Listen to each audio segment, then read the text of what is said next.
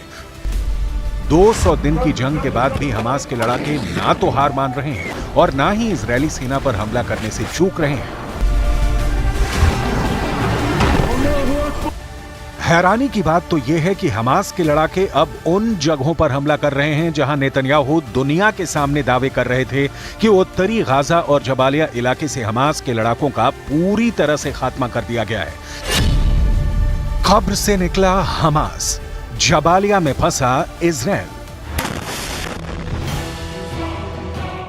इस वक्त इजरायली सैनिक रफा, उत्तरी गाजा, दक्षिणी गाजा, गाजा सिटी और मध्य गाजा में जंग कर रहे हैं। पश्चिमी देशों के वॉर एक्सपर्ट साफ कह रहे हैं कि 200 दिन से ज्यादा की जंग के बाद इजरायल रफा में फंस गया है। जरा देखिए, हमास के लड़ाके हाथों में हथियार लिए एक बार फिर से इजरायल के खिलाफ एकजुट हो चुके हैं। जनाजे में उमड़ी भीड़ साबित कर रही है कि भले ही इजरायल 10,000 से ज्यादा हमास के लड़ाकों को मार चुकी है, लेकिन हमास के लड़ाकों की संख्या में जरा भी कमी नहीं आई है। शायद यही वजह है कि रफा में इजरायल के भीषण हमले के बावजूद हमास की लड़ाकू क्षमता में कमी नहीं है। 6 मई 2024 से दक्षिणी गाजा के शहर रफा में इजरायली सेना ने हमले शुरू किए। रफा में 20 दिन से ज्यादा की भीषण जंग में इजरायल की आईडीएफ ने हमास के 70 ठिकानों पर हवाई हमले किए।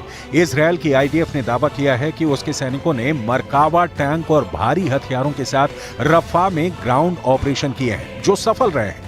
आईडीएफ का कहना है कि इजरायल के इस ऑपरेशन में 50 से ज्यादा हमास लड़ाके पूर्वी रफा में मारे गए हैं। इसके अलावा हमास की दर्जनों सुरंगों को तबाह कर दिया गया है। इजरायल ने भीषण हमलों की वजह से रफा से 8 लाख फिलिस्तीनी भागने के लिए मजबूर हो गए हैं।